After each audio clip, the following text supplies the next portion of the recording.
जी हां, third world war की आहट दस्तक दे चुकी है। अमेरिका तैयार बैठा है वेनेजुएला पर कब्जे के बाद अब ट्रंप के टारगेट पर ईरान है। लेकिन ईरान के अटैक के लिए प्लानिंग बना रहे अमेरिका और उसके राष्ट्रपति ट्रंप को तगड़ा झटका लगा है। ईरान पर हमले की योजना बना रहे अमेरिका की उम्मीद पर सऊदी अरब ने पानी फेर दिया है। कैसे अमेरिका को सऊदी ने शॉक दिया है, रिपोर्ट आपको बताएगी।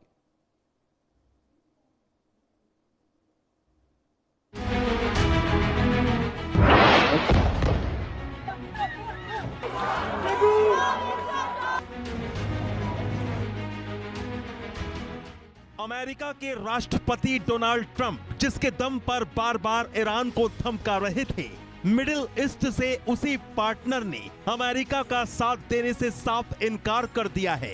मुस्लिम देश सऊदी अरब ने साफ मना कर दिया है कि वो ईरान पर अटैक करने के लिए अपना एयर स्पेस अमेरिका को कतई नहीं देगा। अमेरिका के खौफ में ईरान के supreme leader Ayatollah Ali Khamenei की रातों की नींद हराम हो चुकी है। मिडिल ईस्ट के कई देश तबाही के अंदेशे में खौफजदा हैं। इस बीच अमेरिका के मिशन को सऊदी अरब ने तगड़ा झटका दे दिया है।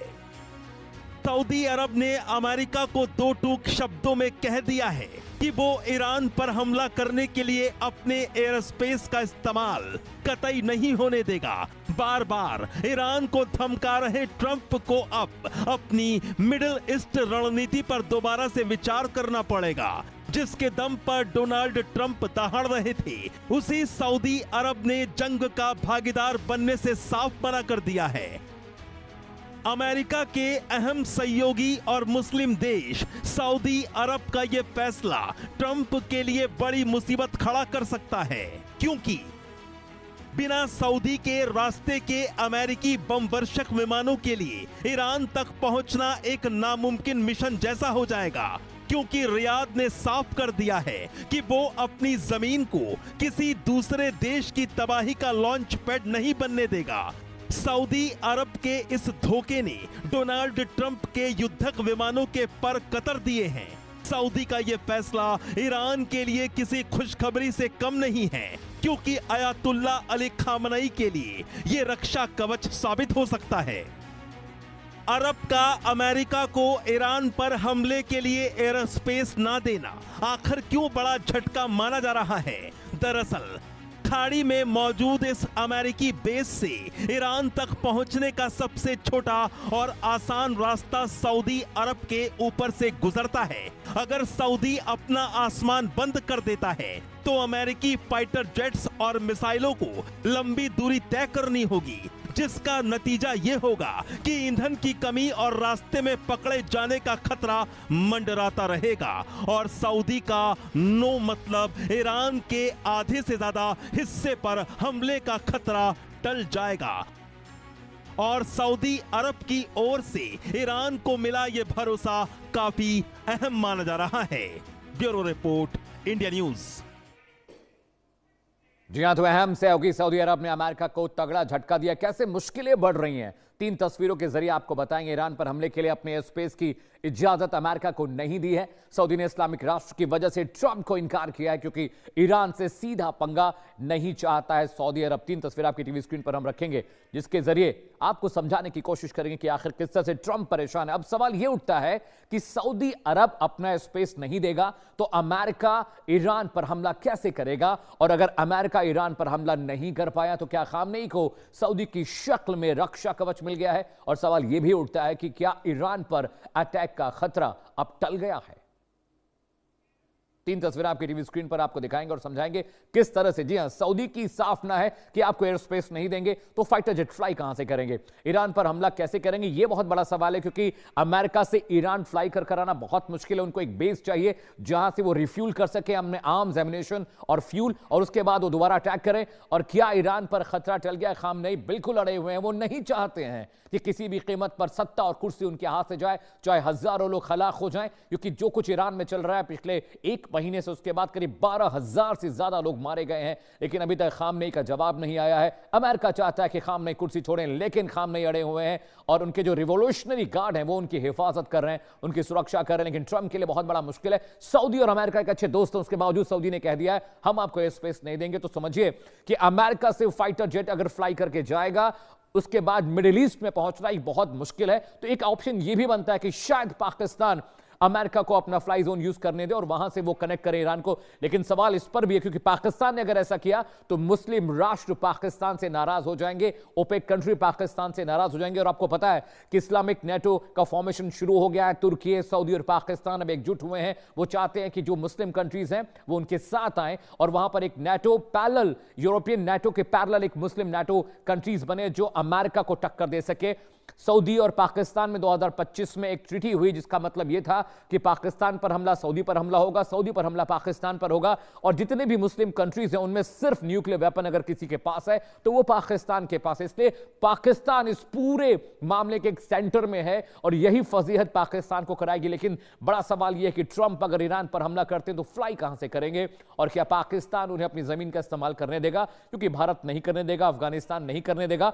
ऐसे में आखिरकार ट्रंप कैसे वहां पर जाएंगे, क्योंकि जो मुस्लिम कंट्रीज हैं वो अब ट्रंप की घेरेबंदी शुरू कर चुकी हैं और वो नहीं चाहेंगे कि खुला वार ईरान के खिलाफ हो, क्योंकि एक तरह का वहां पे जो माहौल है वो शिया बहुल इलाका है और वहां पर झगड़ा कर कर, लड़ाई कर कर, हमला कर कर जीता नहीं जा सकता है। लेकिन ये 3 तस्वीरें बताती हैं कि ट्रंप किस तरह से घिर गए हैं और उनका सबसे करीबी दोस्त सऊदी भी उनसे अब अपने एयर स्पेस शेयर करना नहीं चाहता।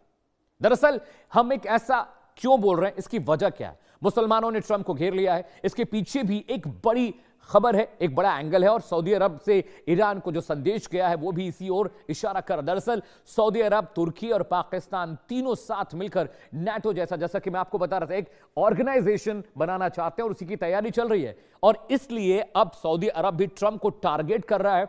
लेकिन सबसे बड़ा सवाल यह है कि आखिर अमेरिका के भरोसेमंद दोस्त सऊदी अरब ने ट्रंप को ऐन वक्त पर धोखा क्यों दिया? रिपोर्ट के जरिए बताएंगे, ग्राफिक के जरिए आपको समझाते हैं कि आखिर कैसे सऊदी अरब मुकर गया, कैसे अमेरिका को दो टूक कह दिया कि एयर स्पेस आपको नहीं देंगे। मेरे ठीक पीछे वॉल पर आपको बताते हैं, देखिए यूएसएस अब्राहम लिंकन जो इनका वॉरशिप करियर है वो पहुंचा है समंदर में और वहां से अब वहां पर युद्ध की तैयारी जैसा माहौल है। अमेरिकी नौसेना का निमित्ज क्लास का जो वॉरशिप है वो भी वहां पहुंचा हुआ है। इसके साथ ही साथ आपको बताएं कि ये वॉरशिप लिंकन बहुत ताकतवर है, अकेले पूरी सेना के बराबर है। इस पर फाइटर जेट्स हैं, इस पर तमाम डिप्लॉय हो चुके हैं मिसाइल्स। वहां से अगर एक युद्ध होता है तो सीधा जंग होगी। और ये डिप्लॉयमेंट का मतलब समझिए कि अगर समंदर में अपने वॉरशिप को अमेरिका ने डिप्लॉय किया तो एक मुकम्मल तैयारी है।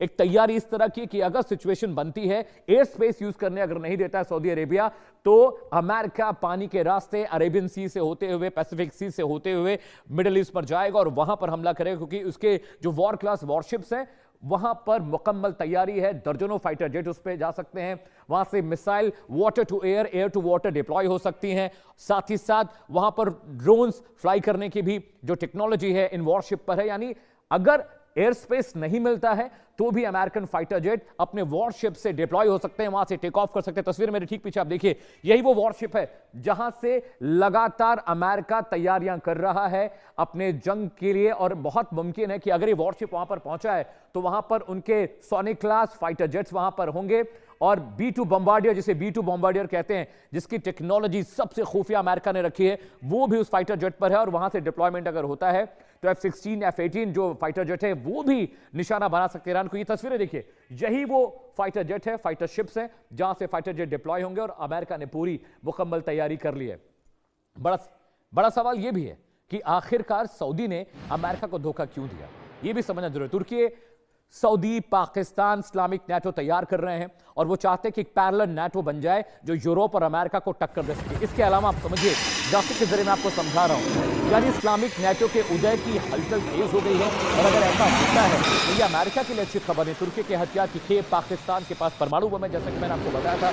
सऊदी अरब के पैसे का कॉकटेल तैयार करने की कवायद चले, यानी तुर्की, पाकिस्तान, सऊदी, ये तीन मिलकर एक इस्लामिक नेटो ग्रुप बनाना चाहते हैं जिसमें किसी एक पर हमले को सामूहिक हमला मारा जाए। जैसे कि नेटो काम करता है कि अगर नेटो कंट्रीज पर हमला होता है तो वो सभी पर हमला माना जाएगा। सिर्फ तुर्की एक ऐसा इस्लामिक देश है जो नेटो का हिस्सा है और वो नेटो का हिस्सा होते हुए एक पैरेलल नाटो बनाना चाहता है। सऊदी पाकिस्तान पिछले 1 साल से रक्षा समझौते में शामिल, जैसा कि मैंने आपको बताया कि सितंबर 2025 में पाकिस्तान और सऊदी के बीच एक ट्रीटी हुई थी। उस ट्रीटी के बाद अब तुर्की भी उस ट्रीटी का हिस्सा हो गया है, उसमें शामिल हो गया, यानी अब तुर्की भी इस्लामिक पैरेलल नाटो का हिस्सा होगा।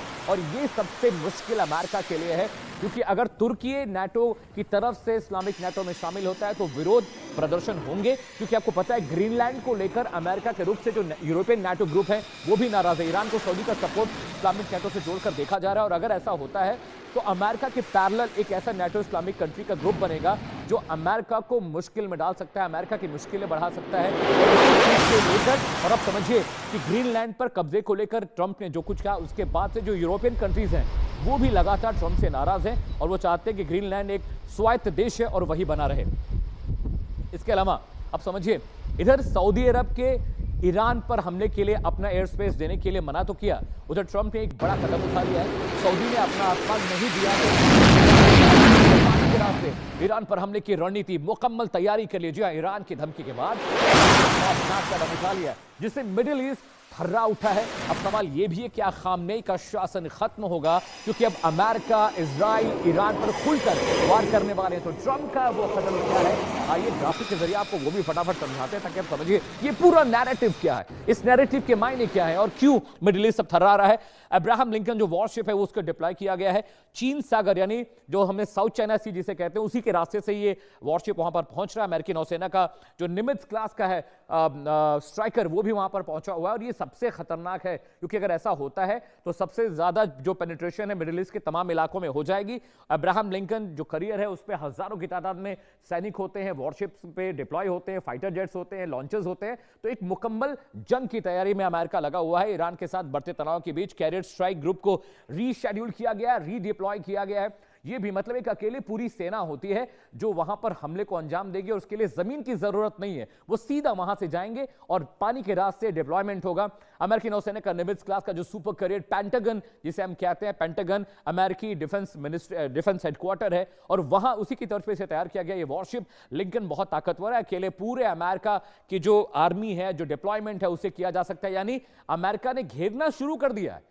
जरूरी नहीं है कि सऊदी अरब उनको एयर स्पेस देगा तभी वो वहां पर जाएंगे, क्योंकि जो वॉरशिप्स है निमित्ज क्लास की, अब्राहम लिंकन क्लास का जो उनको वॉरशिप है वो डिप्लॉय हो गया है साउथ चाइना सी के रास्ते, वो मिडिल ईस्ट जाएगा मलक्का स्टेट से होते हुए, यानी भारत के मैप के ठीक नीचे से यहां से वो शिप जाएगा और मिडिल ईस्ट को पेनिट्रेट करेगा। और ये मुकम्मल तैयारी अमेरिका ने कर ली, और शायद इसीलिए ट्रंप बार बार कह रहे हैं कि अगर ईरान ने वहां पर फांसी दी, प्रदर्शनकारियों पर सख्ती की, तो उसका माकूल, मुकम्मल और सख्त जवाब अमेरिका देगा। और ये सब चीजें समझ में क्यों आ रही हैं? ये चीजें समझ में इसलिए आ रही हैं क्योंकि जो तैयारी है जंग की वो बहुत खतरनाक हो गई है। यानी मिडिल ईस्ट को पेनिट्रेट करने के लिए अमेरिका बिल्कुल तैयार है। साउथ चाइना सी से होते हुए, मलक्का स्टेट से होते हुए, अरेबियन सी से होते हुए, पैसिफिक सागर से होते हुए वो मिडिल ईस्ट पहुंचेंगे, और वहां पर समंदर के किनारे अपने वॉरशिप को पोर्ट करने के बाद वहां से स्ट्राइक ईरान पर होगी, क्योंकि इराक, ईरान, तेहरान और जो अजरबैजान का इलाका, ये समुद्री रास्तों से बहुत